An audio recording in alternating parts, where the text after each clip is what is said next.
What happens when a wounded lion lies helpless in a hunter's trap, only for a grizzled bear to walk straight into the line of fire? You won't believe what the bear did when the rifle was raised. What happened next left even the man speechless. You ever try to do something decent, I mean truly decent, and the world just smacks you for it?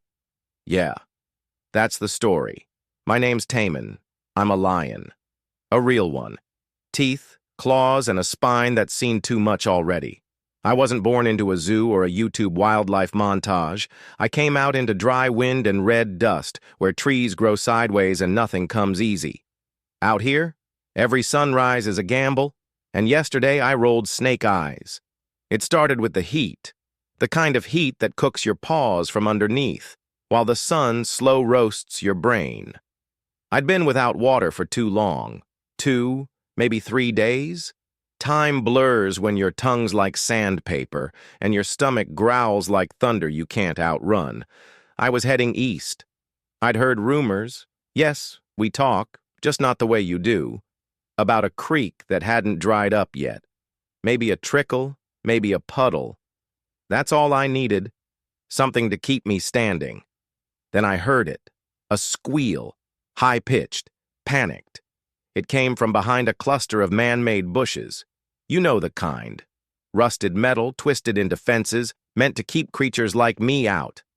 I've never met a single animal that asked humans for their permission to walk across land.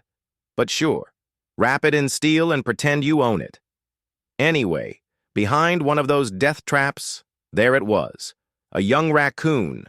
Poor thing had his leg caught in some cheap loop of wire that some farmer probably threw out without a second thought. His eyes were wide, his little body shaking, and all I could think was, he looks like my brother when he got cornered that night in the fire. I should have walked on. I knew better. But I didn't. I crouched down, low. Raccoon flinched, probably thought I was there to make him my appetizer. I growled, soft, not to scare him, and leaned in. The wire was thin, old, rusted, but it had teeth. I used my own to start tugging. Let me tell you something. Biting through steel with a dry mouth and a shaky jaw is not a wise move. It hurts. A lot. But I kept going. The wire gave eventually. The raccoon yanked free and bolted like I was a ghost chasing him. No thank you. No backward glance. Not that I needed one. And then, like some kind of sick reward from the universe, my paw caught something. It wasn't a loop this time. It was a coil buried under the dust, hidden like a snake in the dirt. I stepped, it snapped, and suddenly pain shot through my leg like lightning through dry wood. I went down, not gracefully, not quietly. I roared, a full guttural roar that bounced off the cliffs and scared the birds halfway to Kansas. The barbed wire wrapped around my front leg, then tugged tighter as I fought it. And the more I struggled, the deeper it dug in. My mouth bled, my vision blurred, my pride shredded. I tried everything, pulling, twisting, biting at it, but it had me. And out here, that means you're done. The worst part? I knew exactly where I was. This wasn't wilderness anymore. This was edgeland, the cursed space where people think nature is manageable if they throw enough garbage and fences at it. I lay there, panting, chest heaving, blood pooled under my body. And I thought, no water, no family, no help. So this is how it ends. That's when I heard it. Twigs snapping, heavy footsteps. Not human, heavier, slower. No boots, no scent of gasoline or plastic. This was fur, muscle, heat. I turned my head, barely able to lift it, and there, rising like some ancient mountain through the brush, was a bear. Not a cub, not a cartoon, a full-grown, scar-faced, brown-furred bear staring dead at me. What happened next changed everything. And no, you don't want to miss how this unfolds. Stick around. The real story's just starting. There's a special kind of silence when death's knocking. Not the dramatic thunder and lightning nonsense. I mean the kind that creeps in, settles in your bones, and makes you ask one question. Is this really it? That's exactly where I was. Bleeding, stuck, humiliated, and now face to face with a bear the size of a truck, a walking wall of fur, scars, and raw weight. His breath puffed out in slow clouds, not because it was cold. No, it was hot enough to fry cactus. But because he was calm. Too calm. And that was unsettling. He just stood there, staring. His eyes weren't wild, not hungry, not even curious. They were tired. Like he'd seen this before. Like he knew exactly what I was feeling. Go ahead, I thought. Finish the job. Nature's got no time for the broken. But he didn't move. He sniffed the air, took one step forward, then another. You ever seen something with that much power walk like it's stepping on glass? That's how he moved. Slow, deliberate, watching every inch of me like he was. Reading a book no one else could understand. I flinched. Couldn't help it. Every nerve in my body screamed, "Back off!" But I couldn't move. The wire had sunk deeper into my leg, and the more I jerked, the tighter it bit. Blood had started to clot, but the pain was the kind that humbles you. He got closer. Close enough that I could smell pine needles in his fur and something older underneath. Smoke, maybe. Or ash. Then he did something I didn't expect. He sat down. Yeah. Saturday. Just dropped his giant frame down on the ground like, I'm not here to hurt you, but I'm sure as hell not leaving either. Now listen, I've seen a lot. I've seen humans run from butterflies and wolves cry over bones. But I've never seen a bear sit like that. Not near a lion, not near anyone. For a while we just stared at each other, my chest rising and falling in short gasps, his in slow, steady waves like some forest Buddha. And you know what I felt? Rage. Not at him. At everything. The fence. The rusted wire. The way my leg throbbed like it was pulsing with fire. The fact that no one, not a single human, gave a second thought to how much pain this land was in. They'd rather set traps than understand who they were sharing the land with. I'd helped a raccoon. That was my crime. And this blood, this trap, this silence, was my reward. I growled, not a threat, more like a protest, and he just blinked. Then slowly, and I mean like the earth itself needed permission, he stood, took a step forward. His paw touched the edge of the wire. I stiffened. He paused, sniffed the metal. His ears flicked. Then, with one single enormous paw, he pressed down on the wire. Not hard, just enough to loosen the pressure around my leg. The pain shot through me like lightning, but the tension, it shifted, just a little.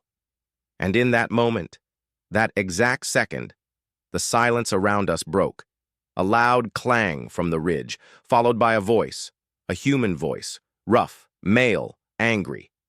Hey, get away from there! My blood froze colder than a mountain stream, boots, fast, crunching down the slope. And then I saw it, the barrel of a rifle poking through the brush. This is the turning point. Everything you've waited for, the fear, the fire, the fury. It's here. Stick with me. What happens next? You won't believe who takes a stand. The second I saw that rifle, something ancient lit up inside me. Not fear, not exactly. It was deeper, heavier, like the memory of a nightmare you never really wake up from. Because here's the truth. Animals like me, we don't forget. You humans call it instinct, like we're wired with some basic survival code. But let me tell you, trauma isn't instinct. It's lived experience. And I'd lived mine. The man came stomping through the dry grass like he owned the world. Hat pulled low, face red with that special kind of rural authority. The kind that says, I paid for this land, and everything on it bends to me. And boy, did he look irritated. His eyes locked straight on the bear. Not me, not the barbed wire, not the blood. Just the bear. That you again? He barked. How many times do I gotta teach you to stay out of here? Now I'm not fluent in human nonsense, but the tone was clear. This man wasn't here to understand. He was here to dominate. He raised the barrel. And the bear didn't move, didn't flinch, didn't growl, just stood there like a mountain that refused to tremble. "Move it!" the man shouted. "Go on now!" He cocked the rifle. Now, I don't know what you believe about bears, but this one? He understood. Maybe not the words, but the meaning, the moment, the threat. And still, he didn't leave. He stepped in front of me, yes, read that again. That massive creature, with every right to walk away, every reason to survive, put himself between the gun and me. And that broke something in the man. "You dumb brute," he hissed. "You want it that bad?" He fired. Not a bullet.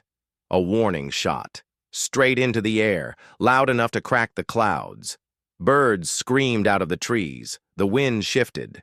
But the bear didn't budge. He didn't roar. He didn't charge. He took one step forward, toward the man. Slow, heavy, deliberate. The man's hands shook. "You better back off, you hear?" The bear didn't answer, because he didn't need to. That silence, that wait, it said everything. It said, "I'm not here to fight, but I won't run." And just like that, you could see it, in the man's face.